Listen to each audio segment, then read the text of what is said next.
Greetings, everyone. This is Rock and Roll Spot Convention with the Weekly Comic Roundup. We're about a third of the way through the roundup, so let's keep on trucking with Avengers number 18.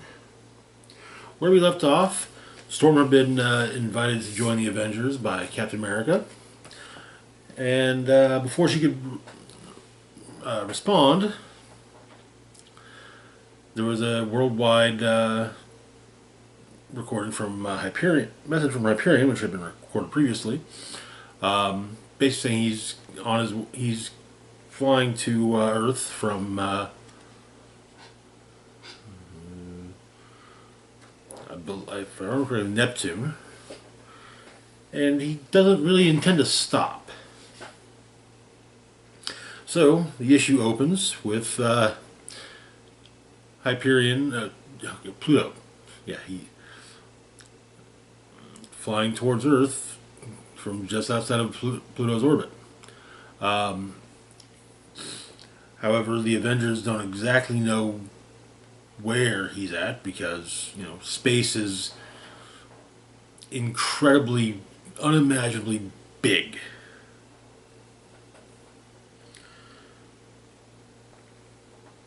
But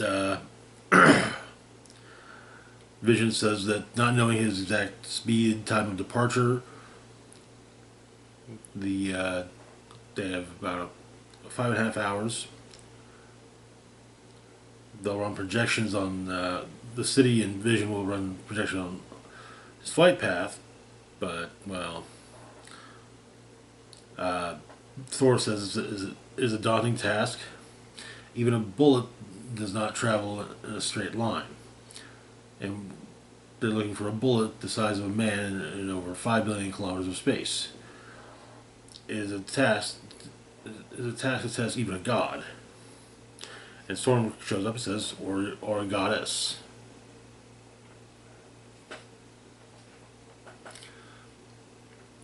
But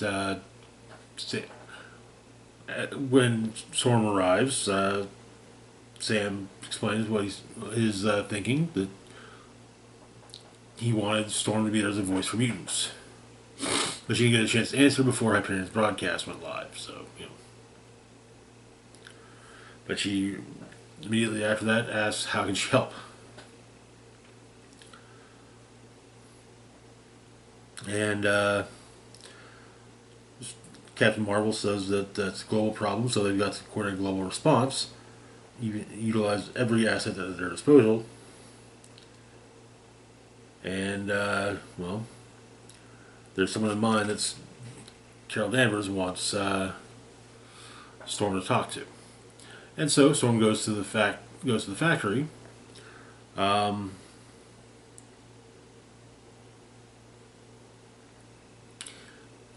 Scott says that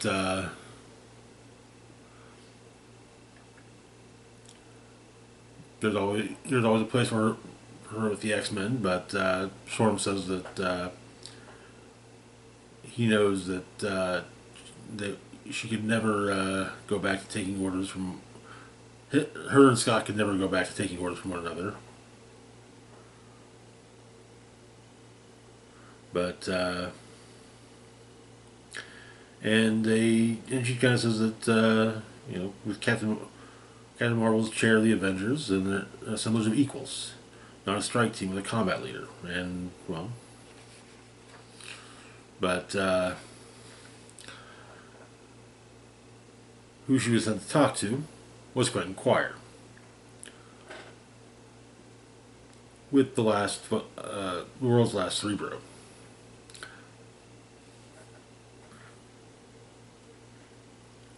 But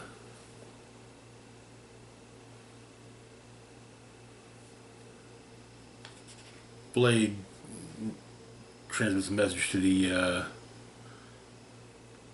Impossible City. He apparently knows. He actually has his memories still from the Year of the Reborn universe, including that it was created by Mephisto. With a little less than 4.5 hours to go, Scarlet Witch goes to the Sanctum Sanctorum, tells Doctor Strange and Clea what Blade told the Avengers, though Clea has difficulty accepting Blade's word.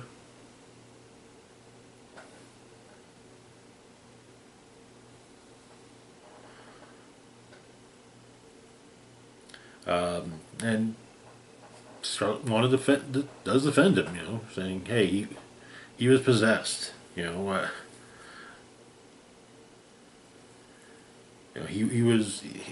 everything he did, against his will." And Blade was an Avenger and wanted to trust him.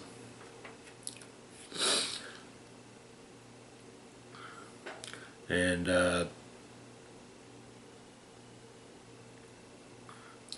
they have a multi-pronged way of sussing out where Hyperion is. Quentin inquires to find his mind. Sif's going to find his body, and Wanda, Clea, and Doctor Strange are going to find his soul.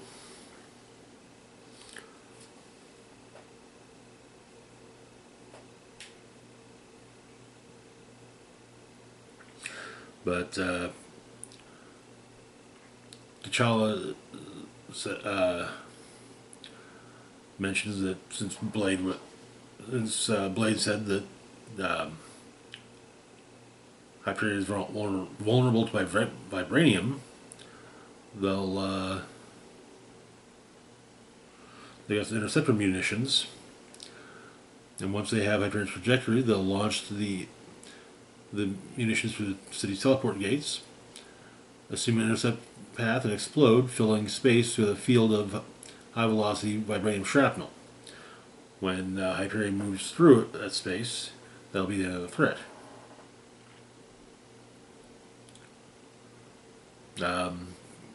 And with the fact that Hyperion is approaching light speed, he'll be experiencing severe time dilation. What has seemed like 5+ hours when he gets there will be less than a minute for him, subjective time. The shrapnel cloud will be unlikely to register to him at all. Hyperion will die instantly.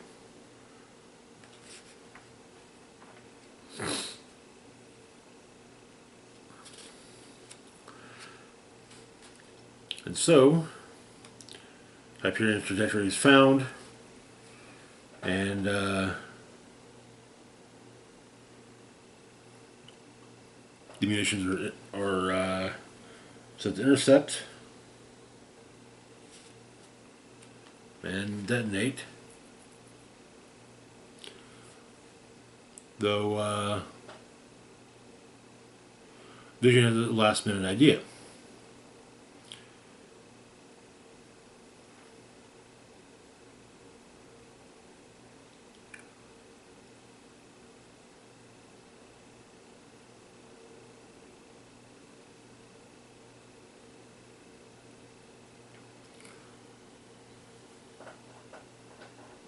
Basically, Hyperion chose suicide by Avengers.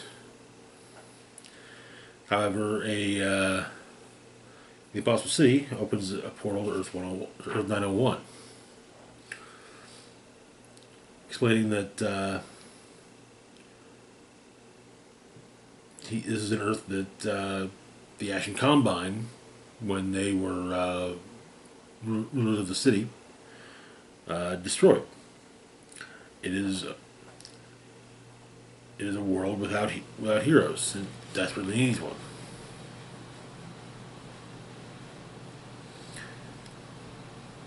And he suggests that the city suggests that Hyperion be that hero.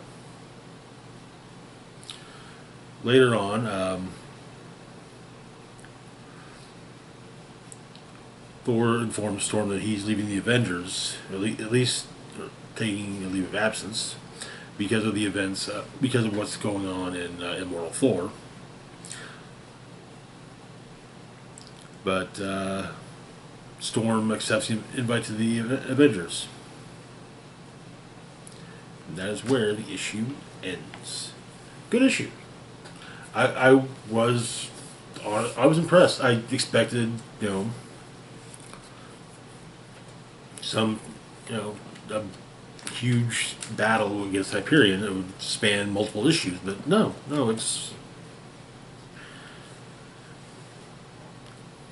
it was kind of nice. It's like, hey, Hyperion's not a bad guy. He was just manipulated by bad beings. So why not? He wants to be a hero, so let him be a hero on another Earth. Anyways, moving on to our next book, we've got Incredible Hulk number 17, which is fast making its way towards its 800th legacy issue. 2 issues to go. So, Hulk has been heading to Las Vegas to try and return his traveling companion Charlie to, well, life, as she was turned into a figurine. So the issue begins in Las Vegas. I think that on the roof of the Luxor, 2 girls are crying.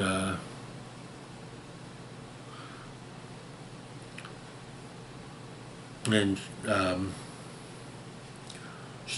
they wanted to be actresses, And he said this guy told them that he was going to put them in a movie, and that's all they wanted. But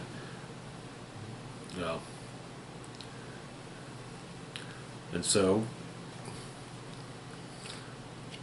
the guy who's spoken to them at the Luxor brings them into the caves below Vegas.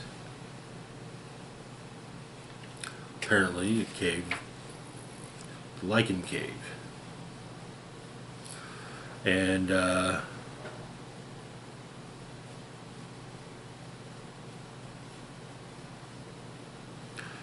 one of them sits is told to sit in the chair of the Lichen throne, and her friend is then killed.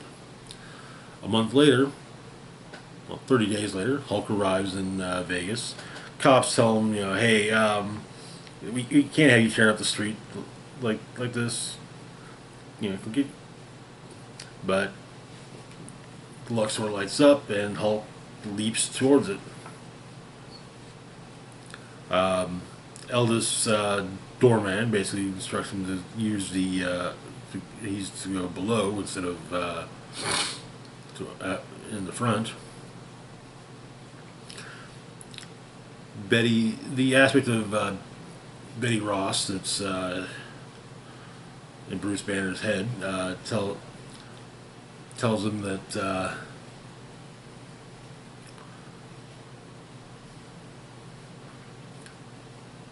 Hulk made a mistake coming to Vegas. I'll just set the whole thing up from the beginning, and Banner has to choose between Hulk or Charlie. But Eldest taunts him as he walks through the cave and mentions her encounter with Enkidu.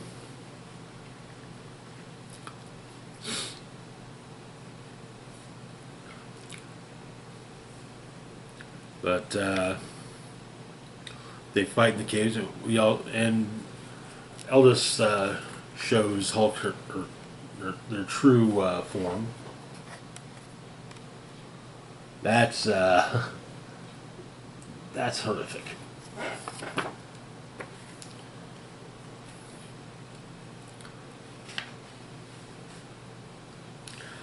And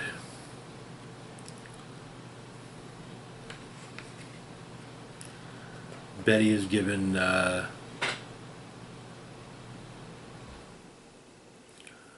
Bruce a Pactum Eternus, an ancient unbreakable contract. Once spoken, the words become prophecy, a law of the natural world. And Bruce betrays Hulk. To save Charlie Tidwell.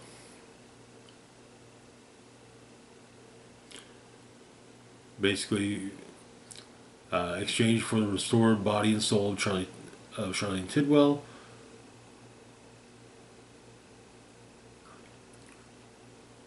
Banner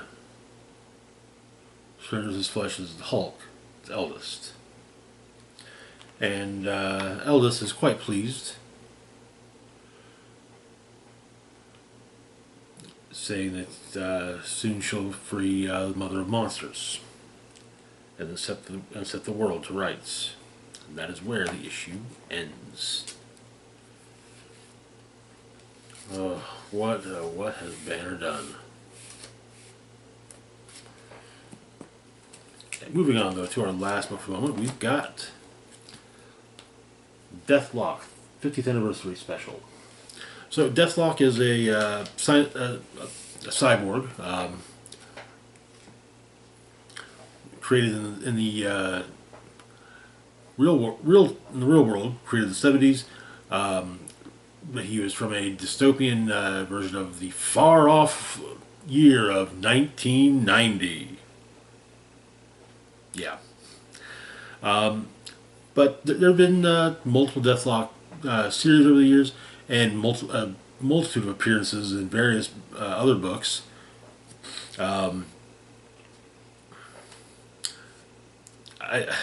It'd be nice to see Deathlok make a return to regular comics, but I think the big thing is that Marvel doesn't really know what to do with it. So, New York City in 1990, Deathlok is pre-cybernetics. Deathlok is on his performing a mission. He gets into an argument with the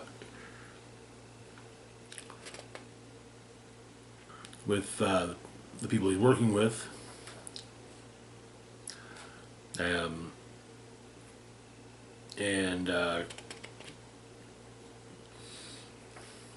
He's then is upgraded. He then becomes the Luther Manning that we all know and love.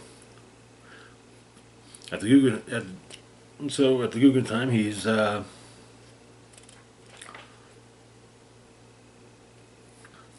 makes his way to an emergency beacon of Major Riker. But it turns out that it's not Riker's beacon, and Deathlok shuts down. Apparently, it's an old acquaintance of Manning's, Rochelle Avretti.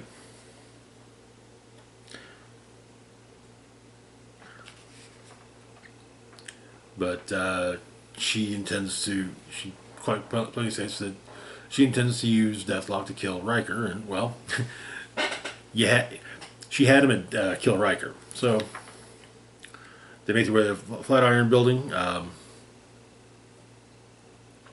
Deathlok takes the more direct approach, while Avretti makes her way in through the sewers. But it turns out that Avretti actually wants revenge on Deathlok as well, and